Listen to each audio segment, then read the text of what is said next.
Hi everyone, welcome to All Things Iceland, the place to get the inside scoop on Icelandic nature, history, culture, and language. My name is Jules and we're going on an adventure today, which is of course one of my fave things to do. And specifically we're going along the south coast to check out some of the waterfalls. I mean, many of these places I've been to before, but I've never actually put them on camera and showed them to you. And just to give you an idea of what a one-day trip would be like, it is currently almost 9 o'clock in the morning, and as you can see outside, it is still a little dark. It's getting there, so by the time that we get from Mosfellsbær, where we live, to our first stop, it will be a lot lighter outside, which is great. So this is like a wintertime video, whereas in the summertime, it's way more daylight, which is nice. And similar to my epic Golden Circle video, I will be sharing facts and different tidbits at each place. And I hope you enjoy. Of course, if you are enjoying these types of videos, make sure to subscribe and hit the notification bell because there are lots more coming in the future. All right, let's get on with the adventure. Oh, by the way, we also got some snúður, some Icelandic cinnamon roll type thing. I mean, it's very similar to those to start off the morning because it's an adventure, people, and we need all the sugary energy that we can get.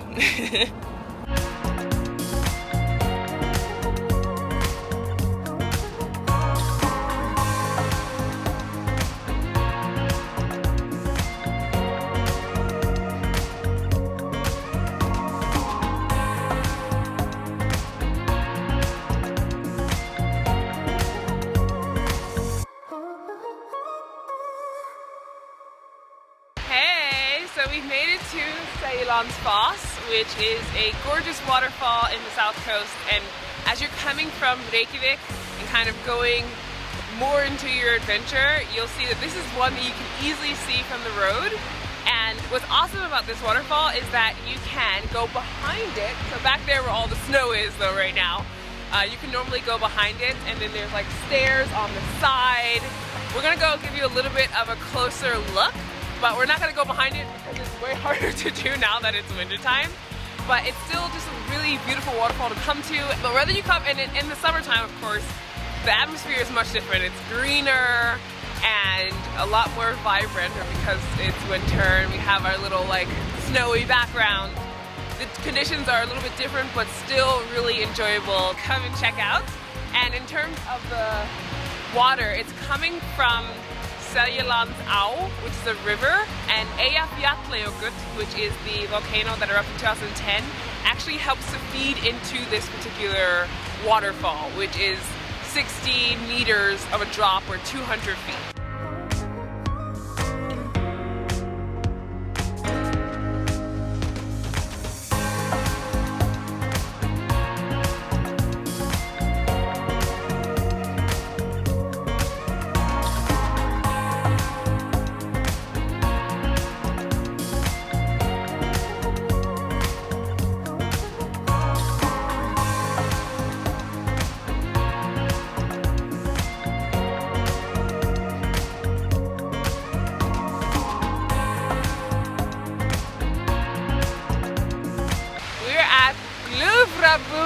Some people think of it as like a secret waterfall or a hidden waterfall, when in reality it's just, if you know it's there, it's not that much of a secret. The cool thing is that it's an enclosed waterfall, so when you go inside of this area, this cave here, it's so beautiful on the inside. Like there's enough light in there for you to be able to enjoy it. Of course, it is a little icy, it's actually very icy, so make sure you have your biker spikes, and it's about 500 meters to the left of Seljalandsfoss if you're facing Seljalandsfoss. It's a walk, a little bit of a walk, but totally worth it in my opinion, whether it's in winter or summer. I've been here in both seasons and it's always been such a magical place to come to. It can get a little bit crowded. I mean, we're in Iceland and there are no tourists necessarily, but there are other people in the country who come to visit.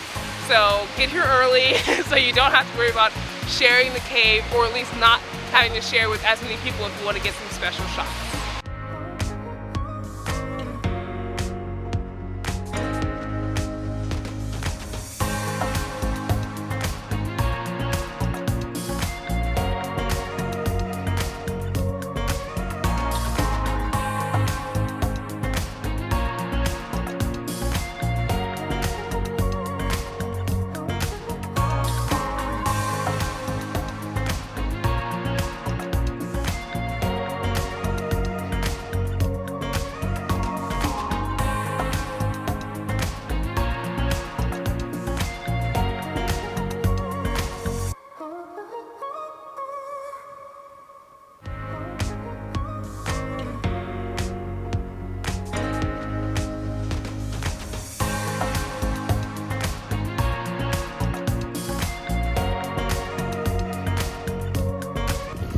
currently on our way. We're walking to Seljavallaug, which the sun is behind me, so I'm trying to block it out with my head.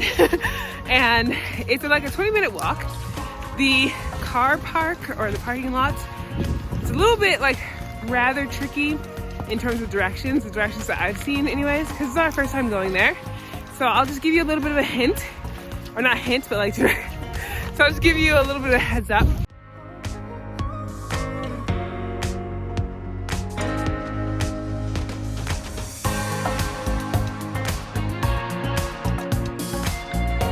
So after about a 20-minute walk from the parking lot, we made it to Seljavallaug. And this is one of the oldest pools in Iceland, and actually, well, it was built in 1923.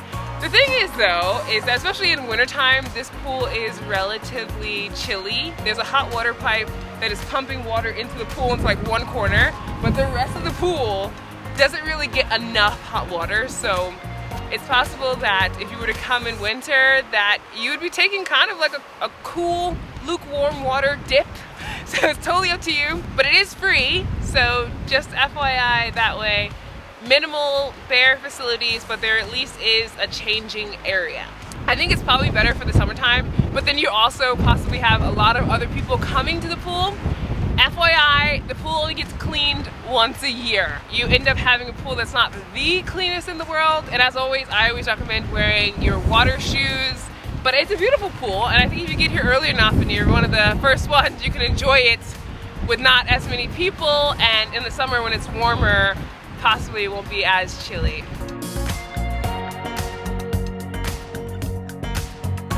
Also, would you have dipped in the pool in Seljavallaug? I'd love to know.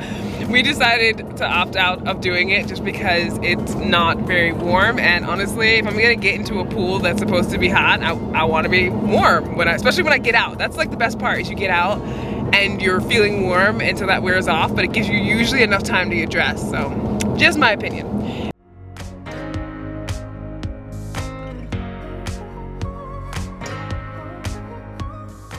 Behind me is the gorgeous Sk'ogafoss Waterfall, and it's dressed in its winter coat. It has a width of 25 meters and a drop of 60 meters, so quite the drop.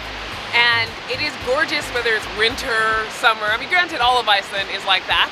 And what's really cool is that if you want to get a better look of the waterfall from above, you can go up the staircase that's on the side, which actually leads, which is really cool, to the Highlands. So if you were to keep walking along that path, you could go on the House Trail, and it's just one of those that I was very lucky, my husband and I, to take a tour where we did hike there, and we had the best time. So if you're a hiker and in the summertime want to experience something like that, I definitely recommend it.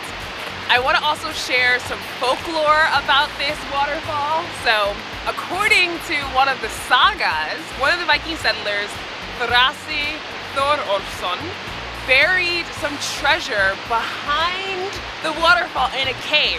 And of course, people went searching for it. And legend has it that there are some locals that once found the treasure, or at least they thought they saw it, tried to pull it, and all they could get was the handle. And the handle is a ring that, according also to the local legend here, is the same ring that's on the church in this area. And the treasure just disappeared. No one's ever found it, so they say, but also it's quite dangerous to try and go behind that waterfall, so don't do it. And more than likely there isn't any treasure there.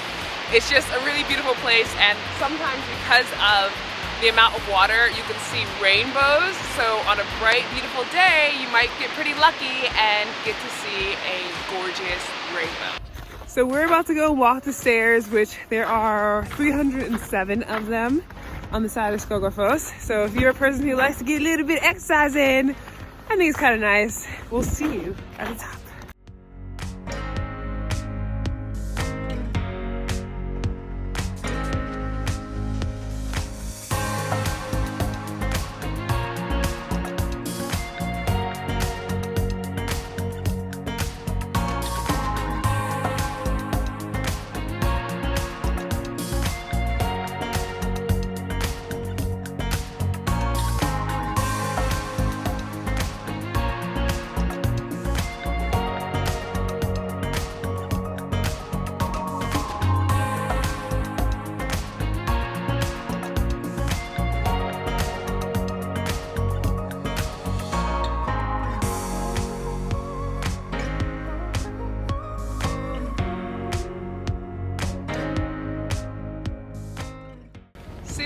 exciting because we just arrived at Arcanum base camp and we are going to be going on an ATV tour, which is basically a 4x4 off-roading tour, but these specific vehicles are made for that, and we're going with, like I mentioned, Arcanum, who are professionals and can guide us around, because obviously this is one of those things you need a guide for, and I think it's really fun to do this, and it is one of those things along the south coast and different parts of the country actually where you can have such an amazing view of places that you cannot access by car. And one particular place that we're going is the plane wreck, which you can get to on foot, but it takes an hour of walking from the parking lot, whereas if you take an ATV, you can ride there in style, looking cute in your overalls when we get those on, and also be able to see along the black sand beach. So I'm super excited about this adventure today and giving you a sneak peek of that.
Alright, so the tour is over, and I just want to say that it was really fun. I mean, granted in the wintertime it can be cold, so just FYI, bring gloves with you, extra gloves. They do give you everything you need, including gloves, but I think for people like myself whose hands get cold really easily, having an extra pair of gloves made a difference. And those that are like water resistant or waterproof, again, all of this stuff that you would need to pack for adventures like this in Iceland are in my ultimate packing checklist. So I had on extra layers, which helped to keep me nice and warm. And yeah, it's just lots of fun. So thank you to Arcanum for this awesome trip. We partnered with them on our adventure today, and I recommend them highly because they're knowledgeable and fun, and also they're the only ones who have access to that plane wreck with the ATVs. So it's just kind of nice to be able to get to the plane wreck and not have to walk for 45 minutes to an hour each way. Thanks for joining us today on our adventure. I hope you enjoyed it. I am so excited because as the days get longer, we'll be able to do more things. If you did enjoy it, give it a thumbs up. Make sure you subscribe because other awesome videos are coming your way in the near future. And if you're looking for other types of videos or different types of topics, feel free to let me know in the comments. Anyway, thanks again for watching, and I will see you in the next video.